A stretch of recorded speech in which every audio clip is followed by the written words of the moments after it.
Hello, welcome back, everyone. This is Harnessing Your Wealth. I'm Billy Peterson, your host. We are grateful for you joining us today. I think you're going to enjoy this show. How many of you out there have ever been subject to an investment related scam or fraud? And many of you are going to recognize certain things and maybe even had experiences yourself or friends, family, associates who've told you that they've been scammed or potentially almost scammed had they not had their radar up at the last minute. I want to make sure that we are all aware of these situations that are arising. And these scams are coming up more and more frequently in our business. And Shaun's on the call on the show today. We are seeing this at such a higher frequency than ever before that we thought it was prudent to do a show about the issues surrounding it, the types of scammers are out there, and even investment professionals who are putting on the hat as valued members of our community, yet have ulterior motives and who are actually unethical in their dealings. And on the call, I keep saying call, on the show with us today is our longtime client, Tricia Justice, who has her own experience in this area.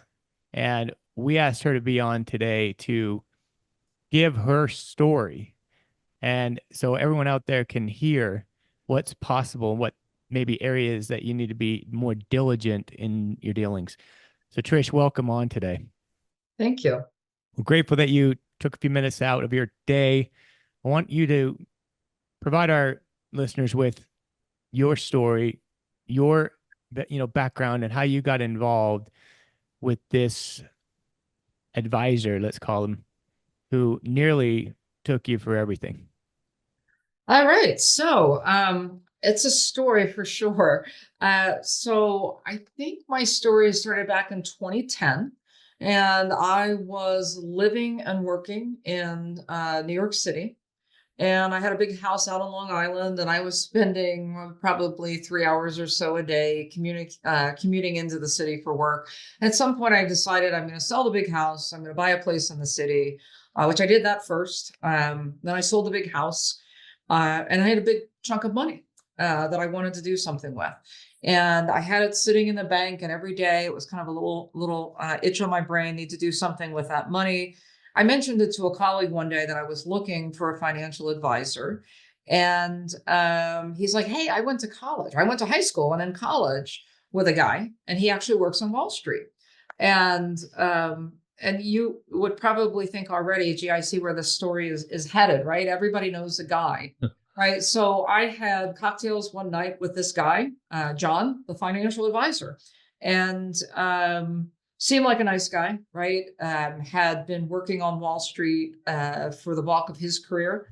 He lived up in Chicago, but he flew into Manhattan every Monday, went home every Thursday night, and seemed to be a successful guy. At some point, he sent me a link to his show. And he was a regular on the show that Jim Cramer does about Wall Street and trends and stocks and what's happening and how to invest and where you could go to lose your money. So when I saw him on the Jim Cramer show, that gave him a lot of credibility in my mind. So I wrote him a check for all of that money. And that money represented about 70% of my total life savings of what was going to be my retirement fund. And I wrote him that check and I sent it off, and I just kind of washed my hands of it. And I said, great, I don't have to worry about that anymore. And one of the key errors that I made that Billy uncovered once we'll get to how I got to know Billy, but one of the key errors I made is I wrote a personal check to John, because John explained to me that he had one big fund, and it was in his name as the owner, but all of these other names were below it. So I wrote a check to John's personal account. And I learned much later on in the story that that should have been a red flag. So I gave the money over, didn't think any more about it, felt like it was in a really good place, a really great investment. And I was getting, John had told me I would get quarterly statements from him, and I would usually get 2 or 3 a year, but they didn't come regularly, and they weren't really on his schedule as they were part of any true like fiscal close or fiscal reporting. But again, I just didn't worry about that. I didn't think What it was kind of important. statements were they, Trish? Were they emails? Were they official statements? Can you elaborate on that? I thought they were official, but you later taught me they were not. But they always came to me in an email, not in a paper format, and they were basically an Excel spreadsheet. So again, should have been another red flag, but I just was not thinking about it. It had the name of his fund on it and had my original investment dollars and kind of how I was doing, but it was truly an Excel spreadsheet. So it didn't look particularly official. And again, I think the regularity, theirs not coming on like a true quarterly schedule every 3 months should have been a red flag for me, but I didn't pick up on that either. Um, Fast forward, so John's kind of managing this money, and when I did get a statement, I was making money, so I was happy. And I met a gentleman who we then became engaged, and who is now my husband. And my husband invests with Billy. And I really don't know how long the relationship had been going on, but for quite some time. And my then fiance, now husband, Mark, said to me, he's like, "Hey, I want you to meet my financial advisor. And just check him out. Like, you seem to have all of your money is with one guy, and it's in one type of product. And you really should think about diversifying." So I met Billy one day, we talked, and he said, "Hey, why don't you send me some statements? I'll take a look at what you have, and I will let you know if I think I can do better for you." And I said, "Okay, great." So I forwarded him a couple of statements, and Billy looked at the statements, and he and Shaun probably thought, "Oh boy, here we go again." And he called me, and he started explaining to me all of the things that were wrong with these statements. So they weren't official statements, as you said. And I think I immediately went into a state of denial, and I'm like, "Well, hey, I gave this guy all my money, and he's been managing it for a while, and I'm getting these really great returns." And Billy pointed out some things that were wrong with the statements. He pointed out the fact that what I thought I was invested in would never perform as well as it did. And yeah, kind of everything else that was wrong with this picture. And I, in my head, wanted to think that this was just a disconnect, that maybe what I sent Billy was not what I was supposed to send him, or that Bob probably sent me something else and I just didn't send Billy the right thing. So I started looking through all of my emails, and everything looked the same. And then Billy asked me a question, which I think was another telltale for him, just red flag after red flag for Billy. And I was just not picking up on it, was, had I ever gotten a 1099 for the account? And I said, "No, 1099, no." And I'm an HR professional. That's what I do for a living. I know what a 1099 is. And my company issues them out to many people. But I have never gotten a 1099 from John, my investor. So enough red flags that I had a conversation with Billy, and he helped me formulate the conversation I was going to have with John. And he said, "Hey, just call him and tell him that you're about to get married, and that you believe the right thing to do is that you and your soon-to-be husband are going to put all of your accounts and all of your management under one advisor. So you'd like to basically, I'd like to transfer everything from John to Billy's firm." And I made that phone call, and took me a couple phone calls to get a return call, but I made that phone call, and I got a story that I thought, well, okay, that sounds reasonable. So again, I called Billy back, and I explained to him, I said, "Hey, well, John told me it's going to take him a while to sell, to liquidate some things, and a couple weeks I'll get a check." And again, red flags for Billy, because he knows what he's doing, and I did not, quite obviously. He said, "With the type of investments I have, when I say I want to liquidate things, you should be able to liquidate things and issue me a check fairly immediately." And all of these things, I was still in that process of denial, because I didn't want to accept the fact that I had been taken advantage of, and that I had been really made to look quite foolish in this entire process. So I waited a couple weeks, and I called. I kept calling John and calling John, and he finally said to me one day, the check is in the mail, and I got a check back from him. And another red flag, it was a personal check from him. It was not a check from any sort of an account or from Peterson Wealth Services or Raymond James. It was a check from John's personal account. But the second I got the check, and it was for $500,000, and that was a little less than half of the money I thought I had coming, I went right to my bank and I deposited it. And I thought, oof, okay, that's some of it.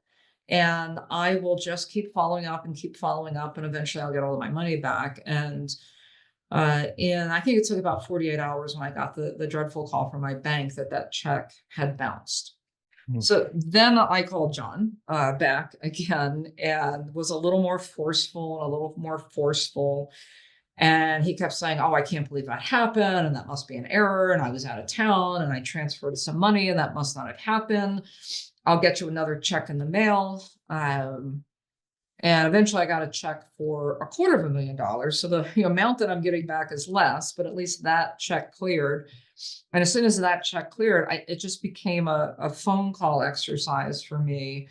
And one day that I called John, his wife answered the phone and she's like, oh, well, he's in the hospital. He's had a massive heart attack. And I was like, okay, I've stressed this guy out. Like I need to slow my jets a bit and let him get well. So I waited a couple months and then I called back and he answered. And I was like, so we've got a gap here of, you've given me back about a quarter of what I've invested with you. When can I get the rest of my money back? And it started being like lots of excuses. And it was always that I have to move some things around. I'll get you another check and I'll get you another check. And I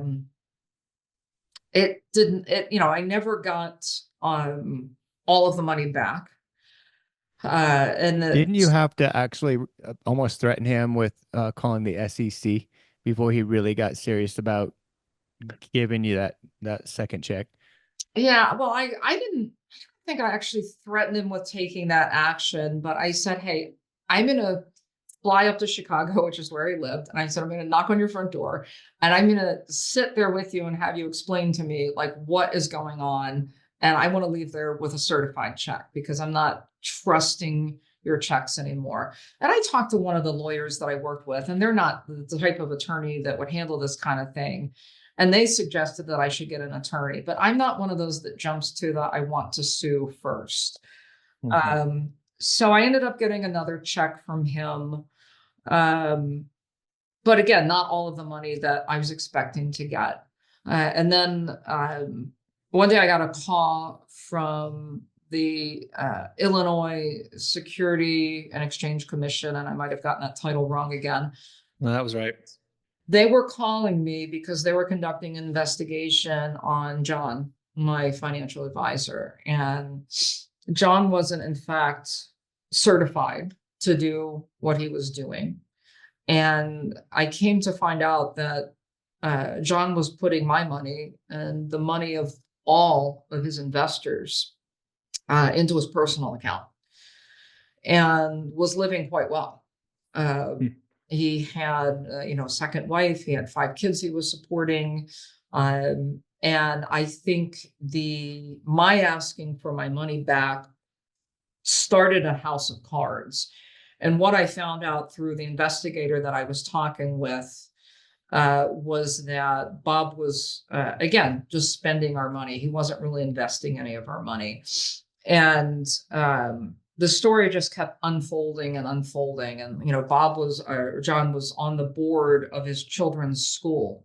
And he was all of his kids, 5 kids in private school. He was actually stealing from his children's private schools and taking their money and spending it.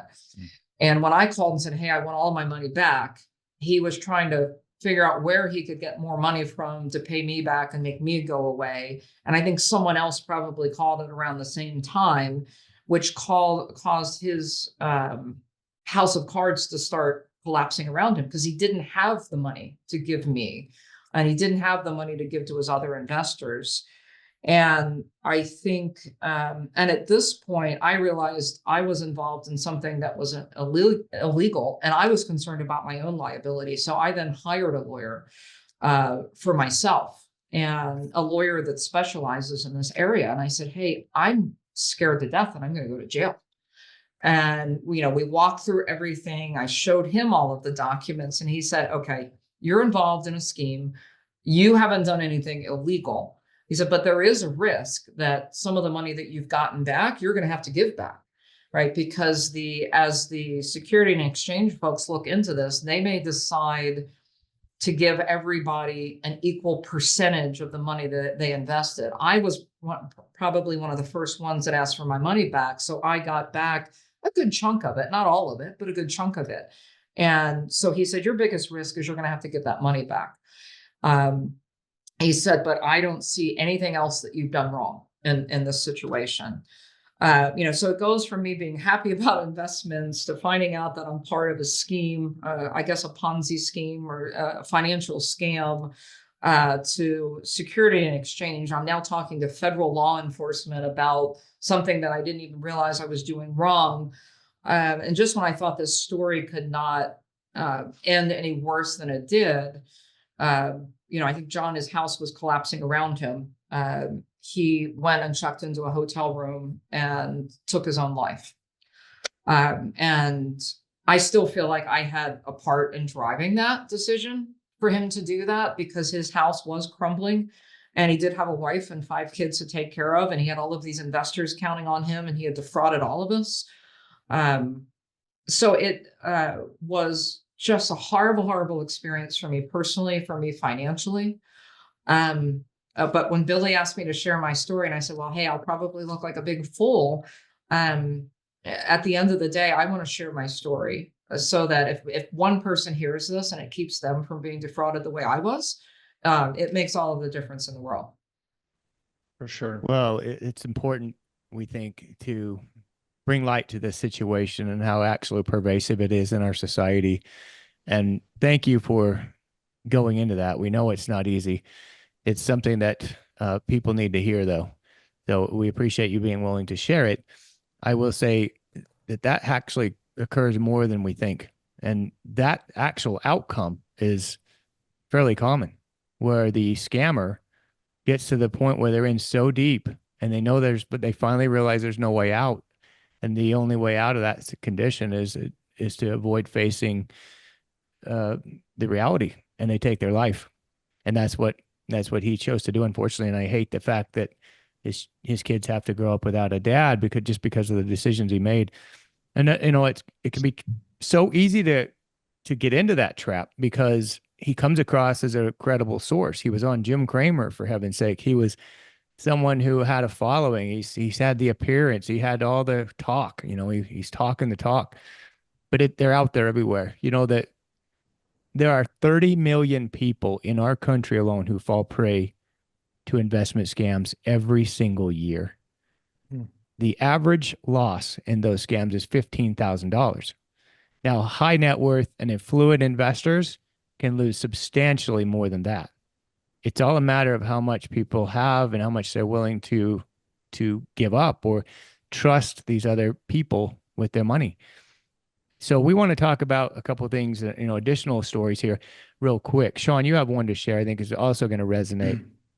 Yeah. I mean, what Trish experienced was, you know, an unfortunate thing. And there's ways to check for financial advisors, see if they're licensed and everything, and, you know, a broker check, but we can go into that maybe at the end of the show. But this story is sickening to me that we have to share. Billy and I have worked with the client for many years and always been a good client, always very planning oriented, the type of person that we want to work with. And we'd always sit down and say, hey, you're on track to retire, you know, at 62, a little bit early retirement, and just always happy. And we had kind of our final meeting before he retired, and he had a 401k that he'd already rolled over to us. It was in an IRA, but there was a little portion left in the 401k. So we needed to complete that rollover to get him fully out of his retirement plan at work and start, sending him distribution checks from all of his hard work that he'd saved up. And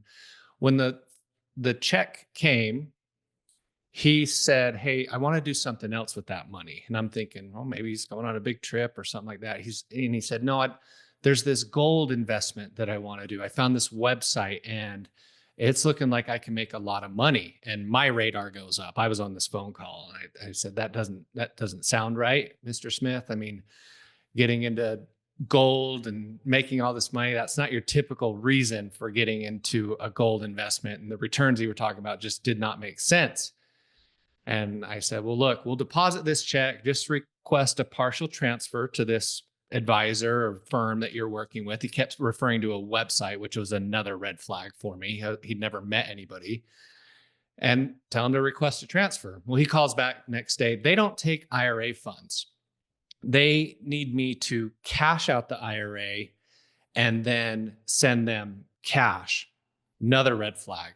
And I said, that doesn't make sense. Any qualified custodian should be able to accept IRA funds with just an electronic transfer. Doesn't make sense to me. I don't think you should do this. I really considered this. And I'm literally sounding like I'm begging this person on the phone not to do this because I did not feel good about it. I'd ran it by Billy. He did not feel good about it. And just, it did not sit right. So think about this. To get him the funds, he needs to cash money out of his IRA. So that's a taxable event at that point. All right. And at the time he was under 59 and a half. So we're talking about an extra 10% penalty. So all said and done, I mean, depending on tax brackets, you're probably talking 30% or more lost to taxes. He proceeds with this transaction. And I'm, again, advised against this. Few days later, or maybe a month later, calls back, says, "Hey, I need to take more money out." And I said, "Well, what's it for? Can I ask you a little more about it?" "Well, it's the same investment. I've made a lot of money, but in order to get my money out, they're telling me I need to pay the taxes on this gain, and then they'll send me the big chunk of money." And I said, "This is not how that works, Mr. Client. That you don't pay taxes mid-year on investment. It's issued on a 1099. This does not make sense that you have to pay to get your money out." No. I trust them. This makes sense. And I'm at this point, I'm basically refusing the transaction, saying we're not doing anything until I talk to more people at Raymond James, their fraud department. I want to talk to your trusted contact. And we're doing all these things and we're documenting this, and actually had him sign a letter that we believe this was fraud and that he was making a huge mistake and this was not a legit investment that he was working with. Proceeds with the transaction. And me and Billy are just sick about this. Billy had had a conversation with him too. And a month later, calls again. And I'm just sick. I know what's coming. He needs more money. But this time it was, "Send me everything." And it kind of changed his tone. It was like, "Look, I'm sick of begging for my money from you guys. I know what I'm doing." And just not the typical personality from this client. Always so happy and good to work with. But this time it was getting a little more like, "You're going to do what I say, and I don't care what advice you have to give."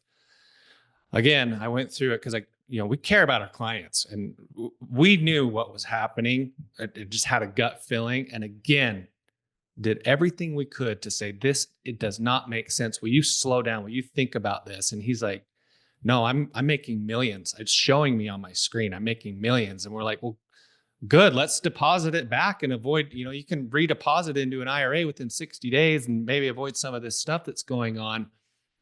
Didn't matter at that point. Takes the whole retirement account to go do this. Pays taxes, pays penalty. Pays taxes, penalties. None of that mattered because in his mind, he was making so much more money, could cover that. Another month goes by or so and get another phone call. And I'm at this point, I'm wondering why he's calling because there's no more accounts with us. And it was a very somber phone call. I could tell where this was going the second I picked up the phone. And he said, "Hey, I need to call you. I want to tell you guys that I owe you an apology. I think you were right. And I'm very fearful that all my money is gone. I've not received anything. And they're asking me for more money to get money out of it." And I'm going, I'm just sick. My stomach just dropped because this to me was officially it. Like, okay, he's gone through all this. He's now come to the realization that this was a fraudulent scheme. And he told me he'd contacted the FBI and different, agencies, and they're telling him the same things that we were telling him the whole time, that this is not right. And he's just wondering, is there anything we can do? And I'm going, what can you do at that point? Your money has been sent to this, and they could be anywhere in the world. And it was just so sickening, and It raises something I'll never concern. forget. And it just, and that's out there so much. And he's just communicating via email, and they've got a website, and they're showing me the returns, and it just seems so legit. And you've got to look past all that. And then I think in this case, it was the promise of high returns, which is another red flag. No one should be promising you anything when it comes to investing or guaranteeing you anything. So, and it just, the wide eyes were just there. The financial plan that we drawn out was going to be just perfect for this client. Yeah. And that all got thrown away because of this big prize in front of him.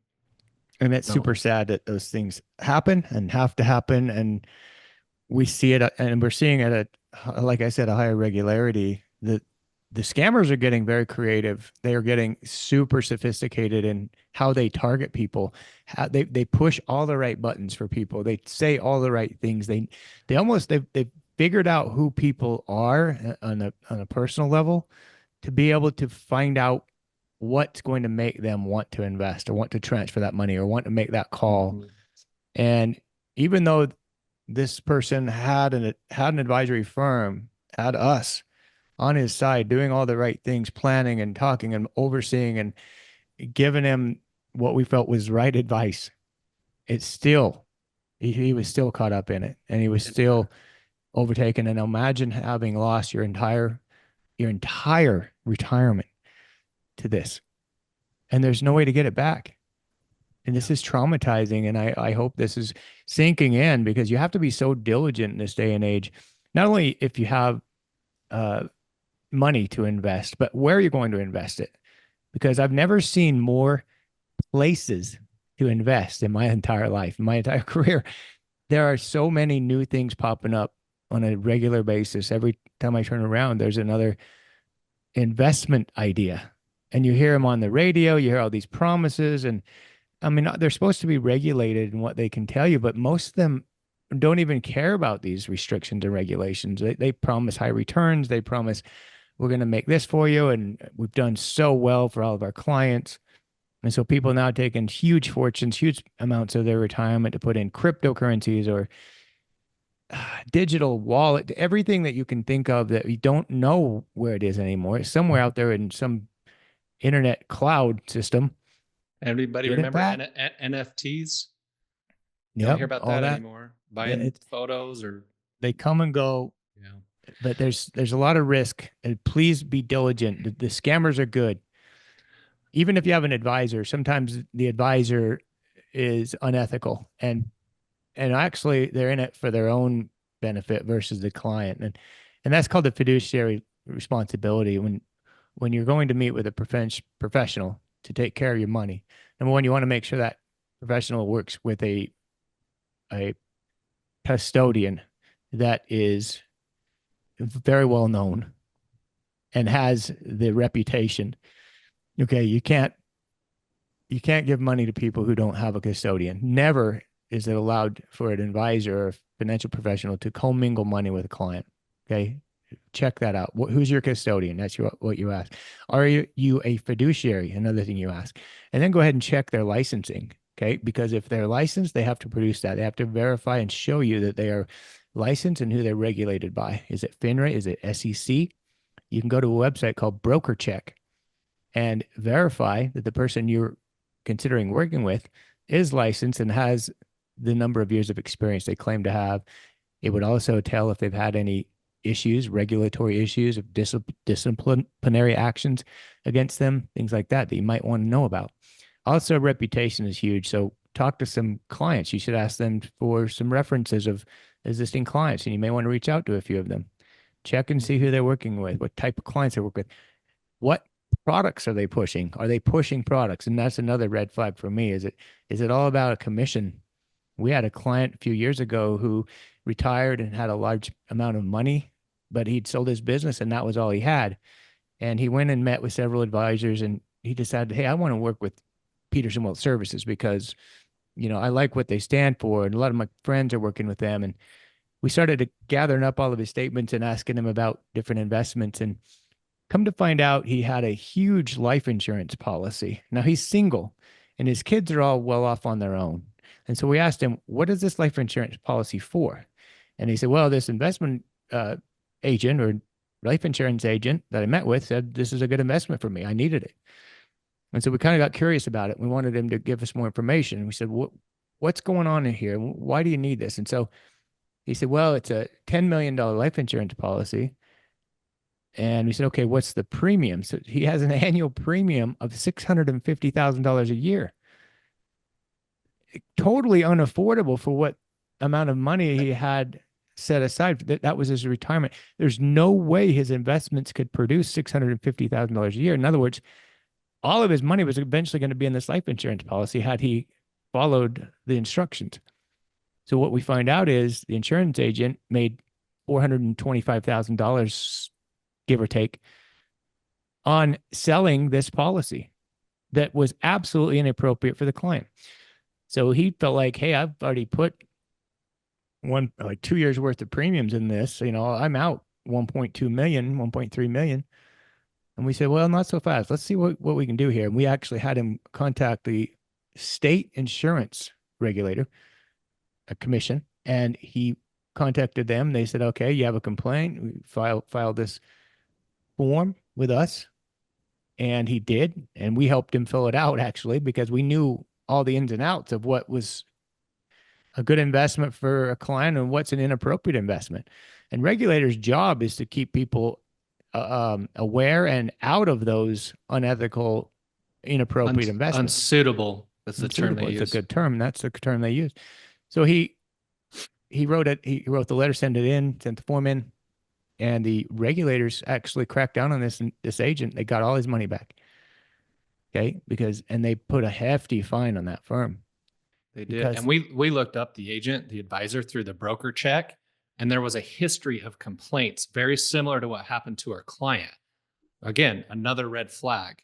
And I think he got barred. I think he lost his license, if I remember right. And you know what was funny? I remember about that story. They were friends through church. Mm-hmm. Do you remember that, Billy? Yeah. Which is another, and that out in Utah, and I'm not picking on LDS or any church, okay? I've seen that multiple times where it's a very good friend, and you're supposed to trust your church people. I mean, right. They're supposed to be the most honest and trustworthy people around, but they use that as a front in order to get people's trust, loyalty, and money. And scary. It really is scary. So maybe not as a direct scam per se, but it's still a way for people to lose a lot of money. You think carefully about what people want you to invest in and why, and who does it benefit. So we're always talking about make sure your investments are appropriate for you. Does your advisor have a well thought out plan customized to you and your goals? Or is it just something that he or she wants to run through as an ability to get you through their system and get you into a product so they can make money and move you along the line? So many things that we can talk about. We're going to go in. This is going to be a 2-part podcast. So the show next time you're going to see is on specific scams that are coming out so common that we have to be aware of. And they're tended toward elderly. So there's one called the grandparent scam. They're tended toward people who are easily manipulated. So in other words, lonely. So let's say people who want a relationship. So somehow they meet up with an acquaintance online, and one thing leads to another, and then they're scammed that way. There's email scams. There are phone scams, shopping scams. We even had a couple here in the office where my own staff had people emailing them, impersonating me. The email came from a different email address. It was a funky email address, but it was signed Billy Peterson. and it was saying, hey, I need you to run over and get some gift cards. I need you to buy $5,000 worth of gift cards at the store. We're going to send these out to clients. And it was like urgency. It's like me getting all ticked off that they weren't getting it done. And so, when Billy's ticked off, you act. So people would jump and run and go buy these gift cards like, hey, I want those now immediately. And we actually had an employee who did that here a couple of years ago. And I get to the office and she goes, here, the gift cards are on there. I was just going to respond back to you and give you all the numbers. So she was going to respond back to this email, give all the gift card numbers, and then that money's gone. You see how they work it? It's so pervasive, all these different things that they dream up. And we want to make sure we're sharing it. I share all these different scams, how to spot them and how to avoid them. So today's show is about advisors who are unscrupulous, who have very bad ethics, who take advantage of people. Go back to the Madoff situation. We talk about Bernie Madoff a lot. And we understand that he had decades worth of fraud going on. And the agencies, the government agencies that are in charge of regulating firms like his, actually missed every sign. They actually had a reporter, Harry Markopoulos, I believe it was his name, and he worked for the New York Times, I think, and he actually submitted 3 different investigative reports to the SEC in the state of New York at 3 different years saying, this is not right. These returns don't add up. You should investigate this. Each time they just blew it off as if the reporter had no idea what he was talking about. And guess what? End of the day, when everything came to light, the curtain was pulled back, he lost $50 billion worth of client assets. And the crazy part is he never invested one dime of that money. All that money came into an account with his own firm that funneled right down into his own personal slush fund. So Trish, this is the same thing that happened in your case.